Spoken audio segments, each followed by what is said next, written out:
Bonjour à toutes et à tous, bienvenue au Salon Business Industrie Dijon, bienvenue sur ce plateau télévisé où pendant 2 jours, ici au cœur du parc des expositions de Dijon, j'aurai le plaisir d'accueillir les acteurs de l'industrie en Bourgogne-Franche-Comté pour évoquer, discuter, échanger autour des grands sujets et des grands enjeux de l'industrie, de l'industrialisation et de la réindustrialisation. Parmi ces enjeux, le numérique.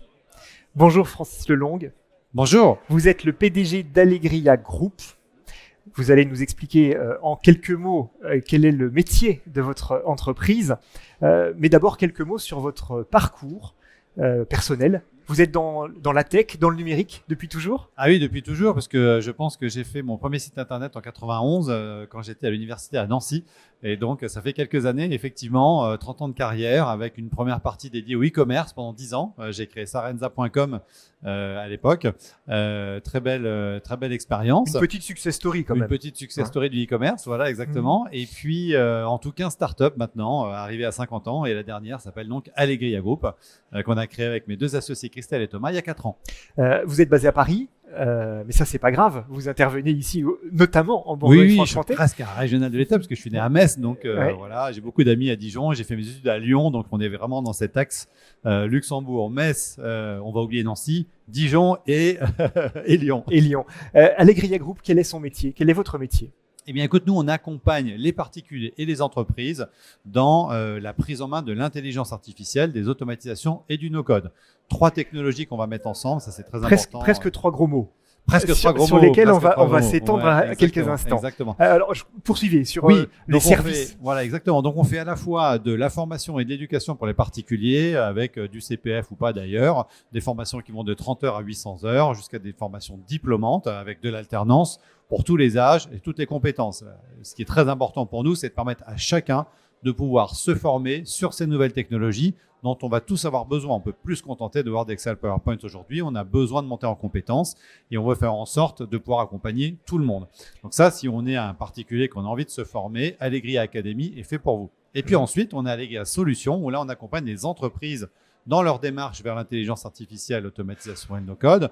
On va avoir un accompagnement à la fois pour les comités de direction sur la partie d'acculturation, compréhension des enjeux, quel impact sur le business de l'entreprise. Je vois trop d'entreprises aujourd'hui réfléchir à comment je vais aller gratter quelques pourcentages sur les fonctions support, alors que l'enjeu, c'est d'abord qu'est-ce qui va changer dans mon business model ? Est-ce que mon entreprise va encore avoir une raison d'être dans 5 ou 10 ans avec l'arrivée de l'intelligence artificielle ?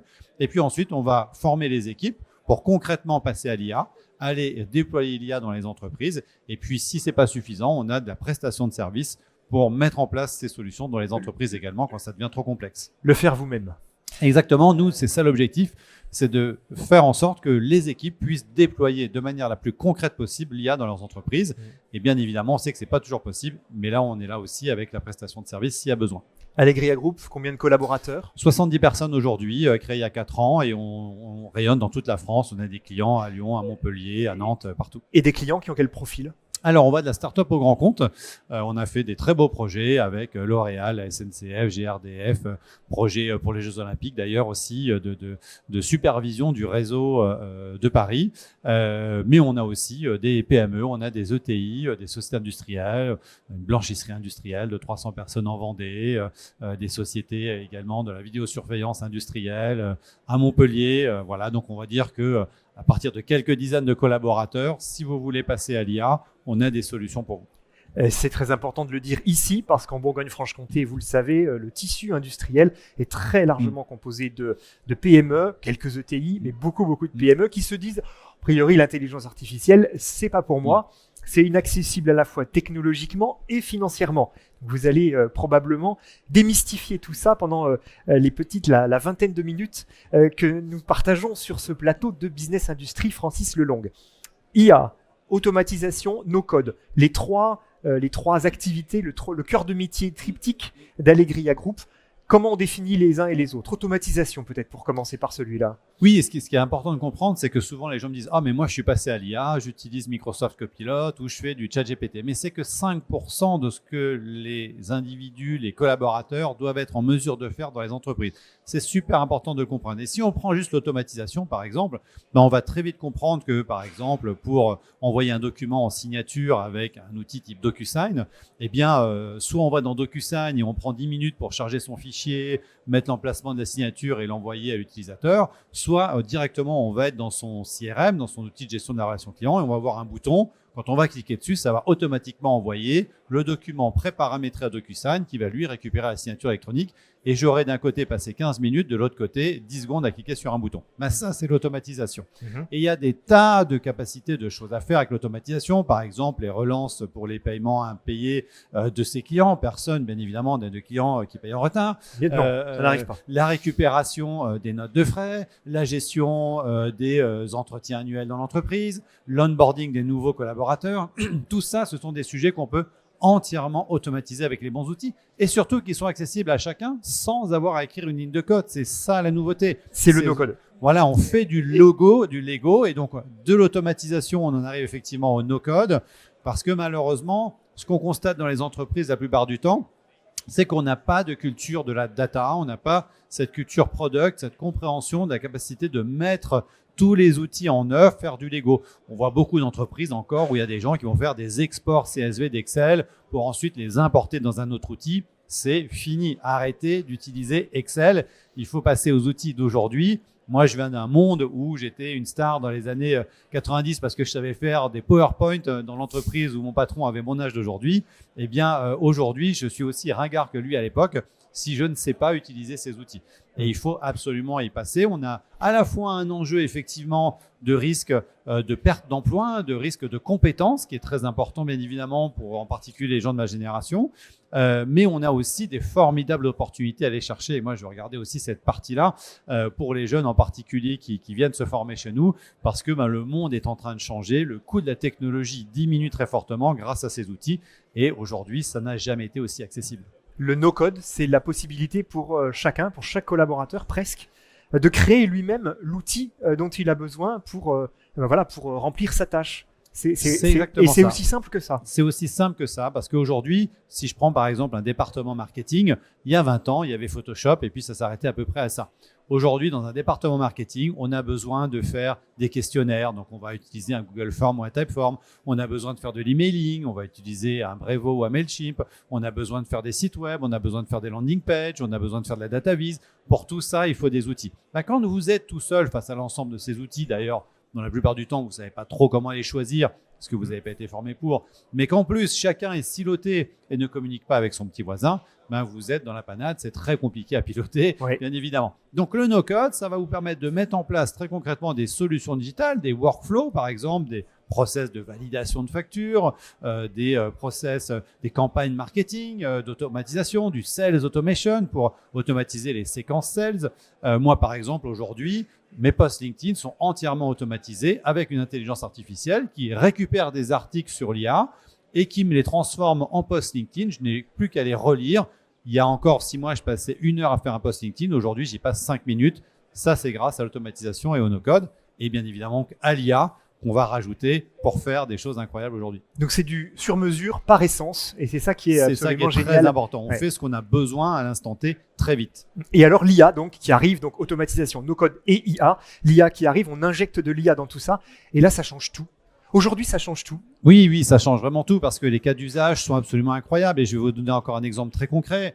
Ça fait des années que je vois des clients qui me disent « Ah, ça serait génial si à chaque fois que je recevais un mail, la signature de la personne qui m'envoie un mail allait dans mon CRM pour qu'ensuite je puisse faire des campagnes marketing. » Le problème de la signature dans les emails, c'est qu'elles sont toutes différentes et que quand vous commencez à utiliser un outil pour aller regarder les signatures des emails, il faut les paramétrer, c'est très compliqué. Aujourd'hui, vous avez une IA, vous envoyez tous les emails, l'IA sait ce que c'est une signature, c'est repérer un nom, un prénom, un numéro de téléphone, un email. structurer la data. Partout où vous avez de la donnée non structurée, l'IA fait un boulot incroyable. Vous voulez scraper des articles sur un site internet, l'IA sait faire la différence entre l'article et la pub et les menus et tous les éléments de fioriture qui sont autour d'une page internet. Et vous voulez faire du scoring automatique de CV parce que vous en avez marre de la discrimination. Eh bien, l'IA peut vous faire du screening automatique de CV sans discrimination. Voilà, c'est tous ces cas d'usage-là qui sont aujourd'hui accessibles en combinant ces trois technologies, automatisation, no-code et IA. Et juste un dernier exemple qui va être très concret pour les gens. Imaginez que vous voulez faire, par exemple, une enquête de satisfaction client. Eh bien, vous avez trois solutions. La première, c'est le stagiaire. Vous allez lui donner les résultats, il va les analyser, il va vous faire un rapport. Ça marche depuis la nuit des temps, il sera content, il va bosser pendant une semaine. La deuxième manière, c'est de copier-coller toutes les réponses dans ChatGPT. Mais si vous avez 1000 réponses, vous n'allez pas faire 1000 copier-coller dans ChatGPT. La bonne manière de faire, c'est d'utiliser de l'automatisation, du no-code et de l'IA, où les réponses de vos clients vont arriver automatiquement dans l'IA, qui va les analyser et qui va automatiquement vous donner les insights de votre enquête de satisfaction. Ça prend aujourd'hui 2 minutes chrono à mettre en place pour quelqu'un qui maîtrise ces outils. Ce qui change fondamentalement, parce que j'ai l'impression qu'on est en train de basculer vers un nouveau modèle économique et vers un nouveau paradigme, c'est que tout ça, c'est accessible financièrement, et surtout, philosophiquement parlant, j'allais dire, ce sont des technos qui n'ont pas pour vocation de remplacer l'humain, mais de l'accompagner, de l'aider et de faire en sorte qu'il puisse se consacrer à des tâches intéressantes et à des tâches à valeur ajoutée. C'est ça qui est vraiment nouveau aujourd'hui dans ces technos dont on parle. Oui, complètement. C'est d'abord accessible sur 2 facteurs. Sur la formation, parce qu'on se forme très vite et ça coûte pas très cher. Sur les outils, on parle d'outils qui coûtent quelques dizaines d'euros par mois, voire même certains qui sont gratuits pour démarrer, pour se former. Donc, il n'y a vraiment aucune raison aujourd'hui de ne pas s'y mettre. Mais c'est également effectivement accessible en termes d'opérations, de choses à mettre en place et de capacité à chacun de se prendre en main. Nous, c'est ça qui nous passionne, c'est de voir les personnes qu'on va former revenir vers nous en disant « Ah, mais c'est incroyable ce que j'ai réussi à mettre en place, c'est incroyable tout ce que j'ai mis en place », dans cette logique de complémentarité entre l'IA et l'humain. On n'est pas encore, peut-être que ça viendra un jour, on ne sait pas quand, dans l'IA qui va entièrement remplacer les humains. C'est pas complètement vrai parce qu'il y a quand même des métiers, par exemple, je pense au call center, où on sait qu'aujourd'hui, l'IA qui est capable de remplacer un agent dans un call center pour répondre à des questions simple d'un utilisateur existe. Donc, il y a quand même des métiers où ça va arriver assez vite, malheureusement. Il va falloir s'y préparer et justement, s'y préparer, c'est aussi se reconvertir. Mais on est quand même aujourd'hui encore dans une économie où ça va être essentiellement le compagnon de l'humain qui va être l'intelligence artificielle et ça va durer encore pour un certain nombre d'années. C'est le monde dans lequel on va devoir tous travailler demain. Pourquoi ça reste encore aujourd'hui ça ne s'est pas déjà généralisé. Pourquoi il y a encore de la réticence, de la résistance à l'implantation de ces technos en entreprise? Vous devez aujourd'hui encore convaincre. Bien sûr, et ça va prendre encore un petit peu de temps parce que on est souvent face au précipice et tant qu'on n'est pas dedans, eh bien on ne voit pas en fait le risque qui arrive. Donc on a un gros travail d'explication, un gros travail d'évangélisation. D'ailleurs, quand on voit dans le débat politique aujourd'hui, quasiment personne n'en parle et c'est une catastrophe parce que on est en train de parler potentiellement de technologies qui vont révolutionner la manière de travailler demain et c'est très important. Donc il faut continuer à les expliquer, montrer des cas d'usage qui marchent parce que ça marche quand on le fait bien. Moi, j'entends là souvent en ce moment un peu la petite musique des gens qui ont pris Microsoft Copilot et qui sont déçus. Peut-être c'est pas le meilleur outil pour vous. Il y a d'autres outils, il y a plein de manières de faire. Et puis souvent, les gens se lancent dans le chat GPT sans même se former à la manière de poser une question à un outil d'IA, savoir le prompter. Le fameux sujet. Exactement. Et moi, j'adore quand on me lance des défis en me disant « Mais Francis, ça marche pas, regarde, j'ai essayé. » Et que moi, j'y arrive parce que j'ai appris à prompter. Donc, c'est très important effectivement de se dire d'abord, c'est tout nouveau. C'est des technologies qui ont 2 ans, donc c'est le tout début. Deuxièmement, la plupart d'entre nous ne sommes pas formés et quand on interroge les entreprises, 80% des entreprises répondent que le premier blocage au passage à l'IA, c'est la formation. Donc, il faut se former, c'est super important. Et puis ensuite, il faut trouver les bons outils technologiques qui répondent à nos enjeux de sécurité, à nos enjeux de compliance, à nos enjeux de souveraineté numérique. Et il y a des solutions aujourd'hui d'IA en France, il y a des solutions hébergées en Europe qui respectent la réglementation et qui sont sécurisées. On parlait d'acculturation, vous parliez de formation. Il faut se former, donc c'est quand même peut-être pas si simple que ça. Oui, c'est pas simple, mais en même temps, c'est très accompagné en ce moment. On a énormément de dispositifs en France. On a cette chance pour réussir à se former, qu'on soit particulier avec le CPF, qu'on soit une entreprise avec les OPCO, avec la BPI qui accompagne énormément aujourd'hui la transformation par l'IA dans les entreprises. Et d'ailleurs, c'est destiné vraiment aux PME et aux ETI, ces aides qui peuvent aller jusqu'à plusieurs dizaines de milliers d'euros. Donc, tout est sur la table aujourd'hui. Les compétences, les acteurs comme nous, les financements pour s'y mettre. Et je crois que sérieusement, aujourd'hui, quand je rencontre des chefs d'entreprise, il n'y en a pas un qui se réveille le matin en se disant « l'IA, je m'en fous, c'est pas fait pour moi, j'ai pas envie d'y aller, ça m'intéresse pas ». Ils sont tous dans cette phase de découverte. La difficulté, c'est de trouver les bons acteurs avec qui le faire parce que à chaque fois qu'il y a une nouvelle révolution technologique, il y a un peu de tout et n'importe quoi aussi sur le marché. Donc, il faut bien s'intéresser, bien réfléchir, tester, que ce soit les acteurs de la formation comme nous, les technologies, les outils. Et puis surtout, il faut en parler avec les collaborateurs. Et nous, on voit quand même beaucoup d'entreprises qui ne veulent pas y aller parce que les collaborateurs ont peur de l'IA. Ils ont peur de perdre leur job à cause de l'IA. Et c'est pas toujours le cas. Alors oui, effectivement, il y aura sans doute certaines boîtes qui vont être dans cette démarche de réduction des coûts par l'IA. Mais il y a aussi beaucoup d'entreprises qui sont là parce que elles n'ont pas assez de temps pour répondre aux besoins des clients, parce qu'elles n'arrivent pas à recruter, parce qu'elles sont en tension, parce qu'elles ont de la croissance. Et là, on a des choses magnifiques à faire de l'IA pour répondre à ces attentes-là. Et aussi très souvent, et ça les gens l'oublient, pour mieux travailler dans l'entreprise. L'IA, c'est un formidable outil pour gagner en sérénité dans l'entreprise, pour mieux bosser, pour avoir plus de confort dans son travail au quotidien. Là, quand vous tenez ce discours-là, vous adressez, vous convainquez assez facilement des entreprises qui sont bien engagées dans la digitalisation de leurs process et de leurs méthodes de travail. Beaucoup d'entreprises n'en sont même pas encore là. On doit avancer step by step dans ce genre de process, ou au contraire, on peut décider de donner un grand coup d'accélérateur et de basculer assez brutalement vers ces technos 5.0. Alors, je sais pas où on en est maintenant. Au moins 5.0. Non, on peut paralyser les choses. Je pense que je pense toujours à cet exemple de l'Afrique qui n'a jamais connu le téléphone filaire, qui est passé directement au mobile, par exemple. On est un petit peu dans ce sujet-là. Ouais. On peut aujourd'hui être une entreprise tout à fait traditionnelle et se dire « Ok, je prends la décision stratégique de passer à l'IA et j'y vais ». On n'a pas besoin d'être L'Oréal ou une autre pour y aller. C'est accessible à tout le monde et c'est ça qu'il faut garder en tête. En revanche, effectivement, il y a une méthodologie pour y arriver. Et dans cette méthodologie, la première étape, c'est la data. Pas de data, pas d'IA. Donc les données, ça c'est le sujet. Les données. Ouais. Et si on faisait une petite enquête ici autour de nous et qu'on demandait à chaque entreprise, est-ce que vous avez commencé votre chantier data? Est-ce que la data est pilotée, managée, accessible aux gens qui en ont besoin? Eh bien, je pense qu'on aurait sans doute moins de 25% des entreprises qui ont lancé leur chantier data. Donc, bien évidemment, la plupart du temps, quand on démarre, nous, avec nos clients, on démarre par le chantier data qui est absolument incontournable.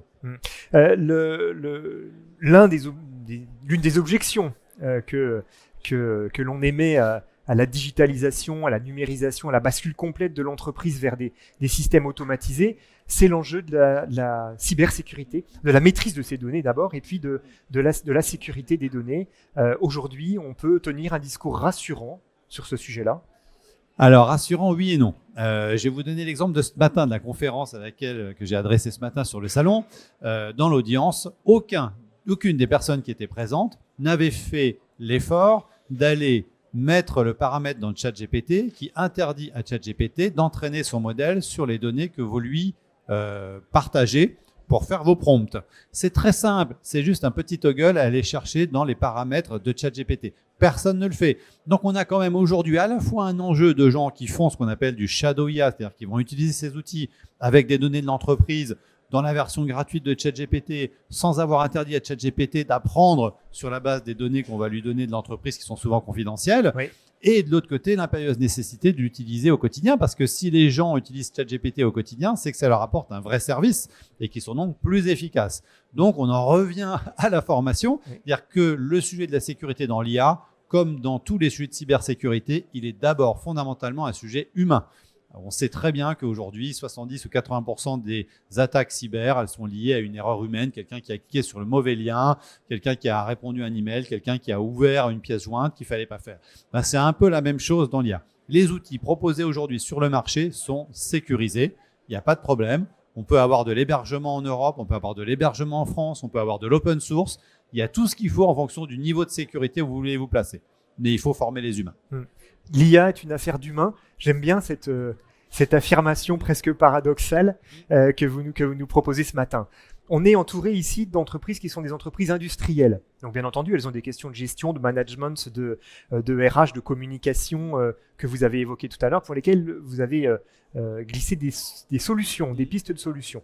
Surtout ce qui touche au process industriel, au cœur de métier industriel, c'est la même chose. On peut révolutionner sa façon de travailler, gagner en productivité dans le cœur de métier de l'industrie. Oui, bien sûr, et ça va d'ailleurs se faire, à mon avis, en 2 étapes. Une première étape que je vais appeler plutôt logiciel dans le sens où ça va venir intégrer un certain nombre de processus, des processus de validation, des processus de field management, par exemple. On sait qu'il y a beaucoup de sociétés industrielles qui travaillent avec des personnes qui vont faire de la maintenance, de la réparation, par exemple. Ça, c'est des sujets sur lesquels on peut énormément accompagner les opérateurs sur le terrain avec de l'intelligence artificielle.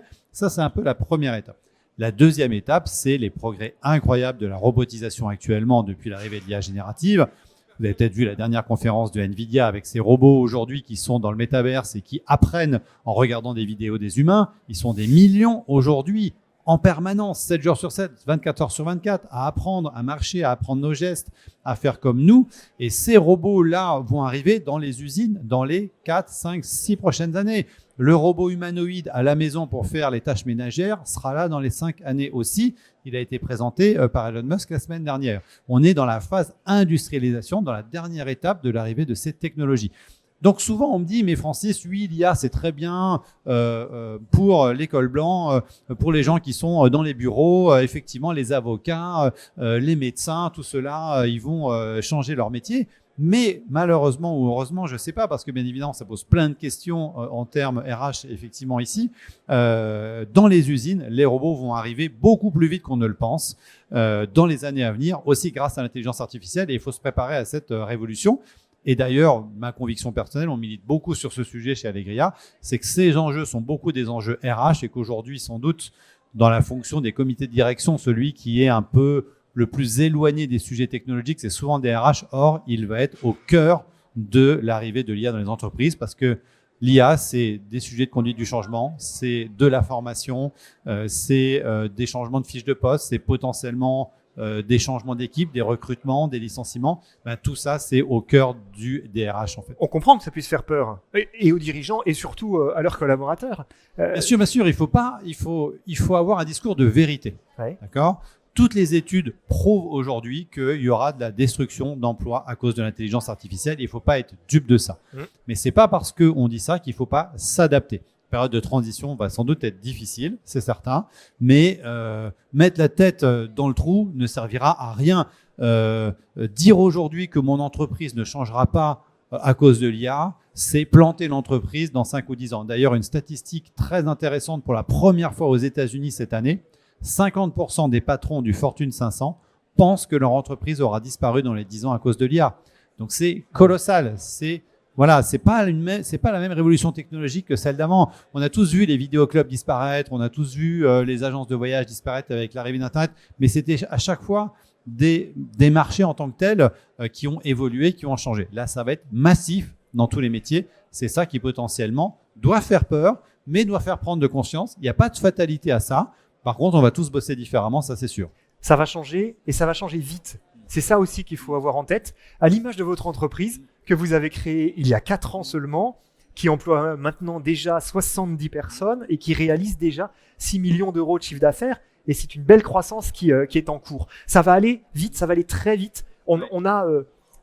C'est un élément inquiétant pour le coup, c'est-à-dire est-ce qu'on a la capacité humaine de s'adapter aussi vite ?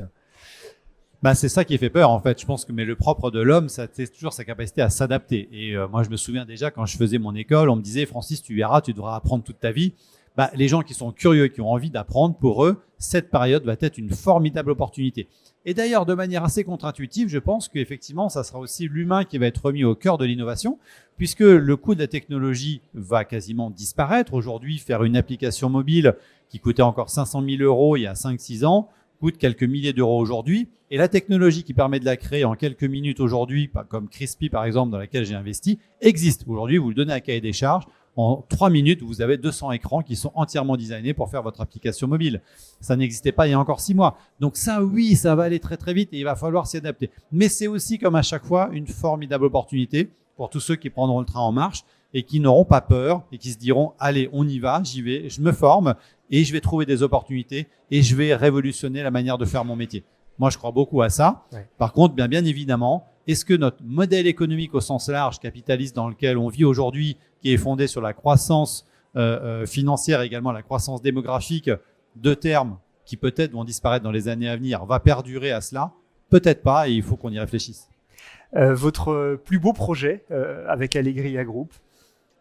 Il y en a tellement, c'est difficile de dire. D'abord, celui qu'on a fait pour nous aujourd'hui, une de nos fiertés chez Allegria, on parlait de notre croissance, elle est aussi due parce qu'on a tout automatisé chez nous. On a plus de 300 automatisations pour gérer l'école.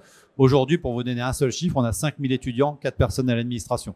Parce qu'il n'y a pas une école en France aujourd'hui qui a autant d'étudiants avec si peu de personnes à l'administration. C'est un bon ratio pour on n'est pas encore Elon Musk là avec ce qu'il va nous faire aux États-Unis où il veut dézinguer tout, mais c'est déjà une belle réussite. Donc on prouve au quotidien par ce qu'on fait chez Allegria, avec ce qu'on fait chez nos clients et par les histoires des gens qu'on a accompagnés dans leur formation, qui nous racontent des choses incroyables, que ça marche en fait. Vous donnez l'exemple, ce qui est bien la moindre des choses. On peut plus aujourd'hui dire j'en veux pas ou on verra demain. Clairement, demain, l'entreprise qui n'a pas pris le train aujourd'hui même est condamnée. Alors c'est ma conviction, c'est dur à dire, mais c'est effectivement une conviction forte. Je me souviens très bien, il y a 10 ans, quand on disait aux chefs d'entreprise, il faut passer dans le cloud, ceux qui étaient réfractaires, et puis finalement, on y est tous passés. Moi, je me souviens de mon père qui était allé chercher ma mère parce qu'on avait un petit commerce dans le BTP et il ne savait même pas servir d'un Minitel, d'un ordinateur des années 80, et elle est arrivée, et puis elle a fait des factures sur l'ordinateur. Bon, voilà, je pense qu'on a tous une sensibilité particulière face à la tech. On se souvient tous de moments clés dans notre vie qui ont changé notre relation avec l'entreprise et aucun d'entre nous ne peut sincèrement, en se regardant dans les yeux, se dire que quand on a testé pour la première fois ChatGPT, on n'avait pas été ébloui par la qualité de la réponse qui s'est affichée devant nos yeux. Et là, on s'est tous dit, on n'est plus sur le chatbot de la SNCF, quoi. On est passé dans un autre monde. Okay. Donc, c'est ça la réalité. C'est ces émotions que nous procure aujourd'hui notre relation avec l'IA. On vient d'avoir la chance de faire la première émission télé avec France 2 qui va être diffusée en janvier où on a fait des défis incroyables et en particulier un défi de séduction dans lequel on a challengé des hommes qui étaient face à une IA et une femme dans un jeu de séduction et ils ont quasiment tous choisi l'IA sans savoir qui était qui. Même là. Donc on ne peut pas ne pas y aller, ça c'est sûr. Francis Lelong, le PDG, cofondateur d'Allegria Group. On a bien compris qu'on changeait de monde.